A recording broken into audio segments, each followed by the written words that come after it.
انسانوں کی پیدائش سے ہزاروں سال قبل کا زمانہ، جب آسمانوں میں خدا کے ایک مقرب اور چہیتے بندے کی شہرت عام تھی، فرشتوں کو درس دینے والا استاد جسے اللہ نے بلند مقام بخشا تھا، لیکن ایسا کیا ہوا کہ اس نے خدا سے بغاوت کر لی اور دربار الہی سے دھتکار دیا گیا۔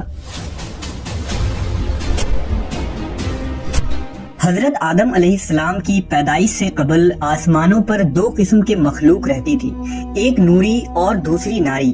نوری مخلوق نور سے پیدا کیے گئے تھے جسے ملائکہ یا فرشتہ کہا جاتا ہے۔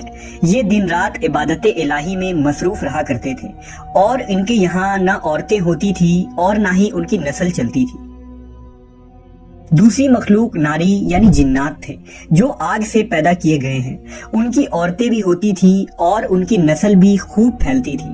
خدا نے انہیں اپنی حمد و ستائش کرنے کے لیے بنایا تھا۔ یہ سب اللہ کے آسمانی لشکر تھے۔ وہ اس مقصد کے لیے بنائے گئے تاکہ اپنے خالق و مالک کو جانیں، اس سے شادمان ہو، ہمیشہ تک اس کی خدمت اور عبادت کریں۔ ایک مسلمان کے ایمان بالغیب کا تقاضا ہے کہ وہ ان تمام مخلوقات کے بارے میں جو کچھ قرآن و حدیث سے ثابت ہے اس پر بلا کسی کمی و بیشی اور شک کے ایمان لائے۔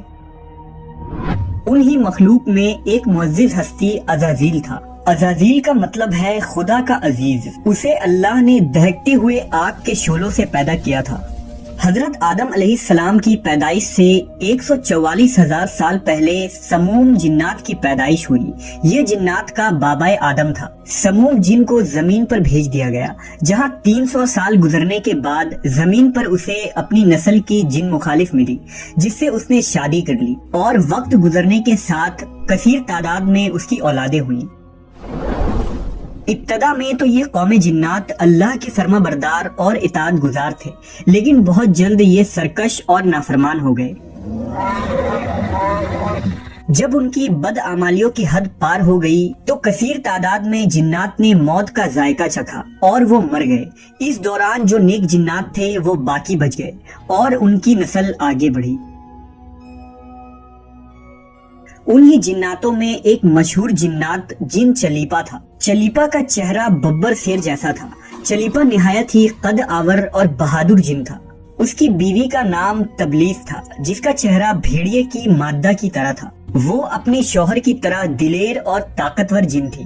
اس کی تمام قوم پر اس نے اپنی دھاک بیٹھا رکھی تھی اور قوم کا بچہ بچہ چلیپا کا احترام کیا کرتا تھا۔ ان کے یہاں ایک بچے کی پیدائش ہوئی جس کا نام عزازیل تھا۔ عزازیل میں اپنے ماں اور باپ دونوں کی خصوصیات شامل تھی، یعنی وہ نہایت ہی سرکش، مکار، بہادر اور طاقتور تھا۔ روایتوں کے مطابق قوم جنات کو دنیا میں بسایا گیا اور یہ حضرت آدم کی پیدائش سے 50,000 سال قبل کا زمانہ تھا۔ بہت جلد یہ جنات سرکش ہو گئے اور خدا کے نافرمان بن گئے۔ جب جھگڑے اور فساد سے زمین لرزا اٹھی تو آسمان سے فرشتوں کو حکم دیا گیا کہ جاؤ اور ان سرکش جنات کو مار پھینکو۔ لہٰذا اس کائنات میں پہلی خون ریز جنگ ہوئی،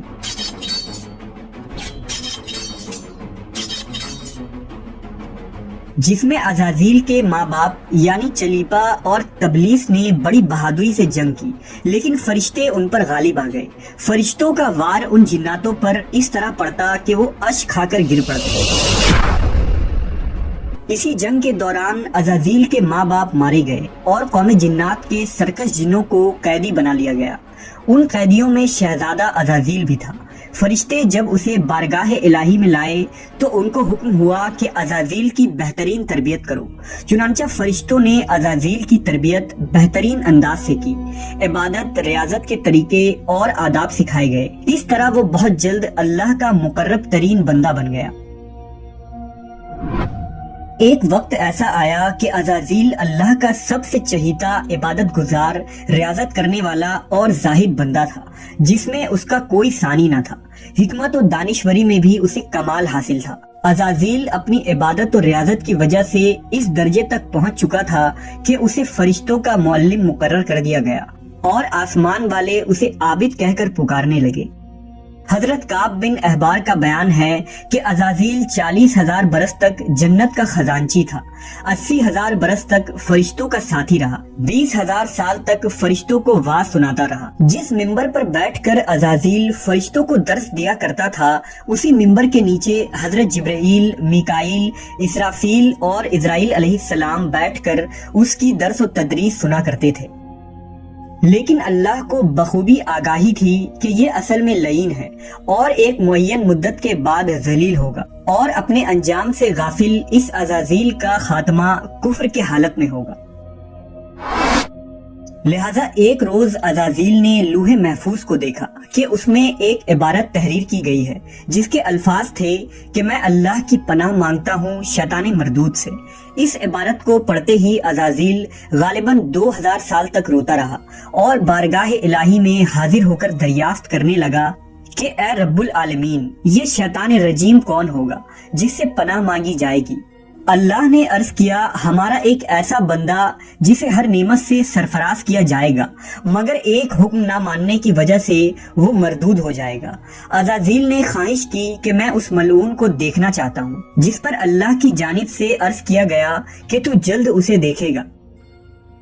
عزازیل ہر لمحے اس سوچ میں غمگین رہتا کہ آخر وہ ملعون کون ہوگا جو خدا کا حکم ماننے سے انکار کرنے کی جرت کرے گا۔ اس خوف سے وہ مزید عبادت اور توبہ میں مصروف رہنے لگا، یہاں تک کہ ہزاروں سال بیت گئے جب ایک روز عزازیل کو معلوم ہوا کہ اللہ تعالیٰ ایک نئی مخلوق پیدا فرما رہے ہیں جس کے لیے دنیا کے ہر کونے سے مٹی لائی گئی ہے۔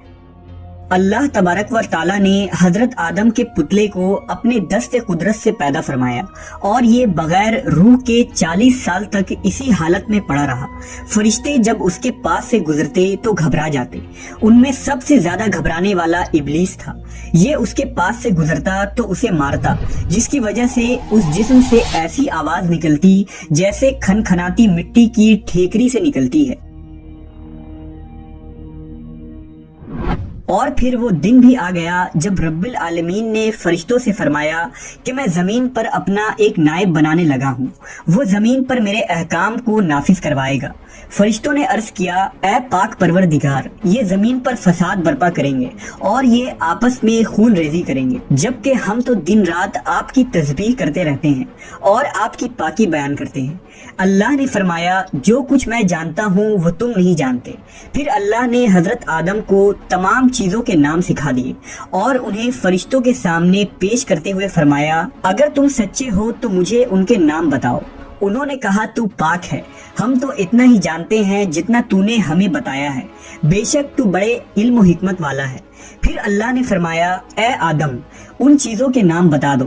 پھر حضرت آدم نے انہیں نام بتا دیے تو فرمایا، کیا میں نے تمہیں نہیں کہا تھا کہ میں آسمانوں اور زمین کی چھپی ہوئی چیزیں جانتا ہوں، اور جو تم ظاہر کرتے ہو اور جو تم چھپاتے ہو؟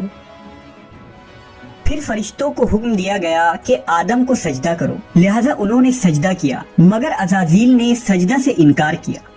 اللہ نے فرمایا، تجھے سجدہ کرنے سے کس چیز نے منع کیا جبکہ میں نے تجھے حکم دیا؟ وہ کہنے لگا، میں اس سے بہتر ہوں کہ تو نے مجھے آگ سے بنایا اور اسے مٹی سے بنایا ہے۔ میں ایسا نہیں کہ اس انسان کو سجدہ کروں جسے تو نے سڑے ہوئے کھنکھناتے گارے سے پیدا کیا ہے۔ اللہ نے فرمایا، اب تو یہاں سے نکل جا، کیونکہ تو مردود ہو چکا ہے اور قیامت تک تجھ پر میری پھٹکار ہے۔ عزازیل نے کہا، اے میرے رب، مجھے روز محشر تک کی مہلت دے دے۔ فرمایا، جا، میں نے تجھے متعین وقت کے دن تک مہلت دے دی۔ اس نے کہا، مجھے تیری عزت کی قسم، میں ان سب کو یقیناً بہکاؤں گا، ان پر حملہ کروں گا، ان کے آگے سے بھی اور پیچھے سے بھی، اور ان کے دائیں جانب سے بھی اور بائیں جانب سے بھی، اور آپ ان میں سے اکثر کو شکر گزار نہیں پائیں گے۔ اللہ نے فرمایا، یہاں سے ذلیل و خوار ہو کر نکل جا، ان میں سے جو شخص تیرا کہنا مانے گا میں ان سب سے جہنم کو بھر دوں گا۔ اور یوں بارگاہ خداوندی سے دھتکارے جانے کے بعد عزازیل ابلیس بن گیا۔ اپنی غرور و تکبر اور رعونت کی بنا پر اس کی ہزاروں سال کی عبادت و ریاضت ضائع ہو گئی اور اسے عرش سے فرش پر پٹک دیا گیا۔ اسلام کے علاوہ دوسرے مذہبی کتابوں اور عقیدوں میں بھی ابلیس یا عزازیل کا ذکر ملتا ہے۔ یونانی کتابوں میں اسے اپولین اور کتاب مقدس میں لوسیفر یا سیٹن کہا گیا ہے۔ زمانہ قدیم سے ہی ایک منفرد مذہب اور گروہ اس شیطان یا لوسیفر کی پوجا کرتے آ رہے ہیں، جن کا ماننا یہ ہے کہ خدا سے لوسیفر کا بغاوت کرنا بالکل درست تھا۔ وہ عزازیل کو ایک عظیم قوت قرار دے کر خدا کے مخالف میں کھڑا کرتے ہیں اور شیطان کی عبادت کرتے ہیں۔ اس مذہب کے ماننے والوں کو سیٹنسٹ کہا جاتا ہے۔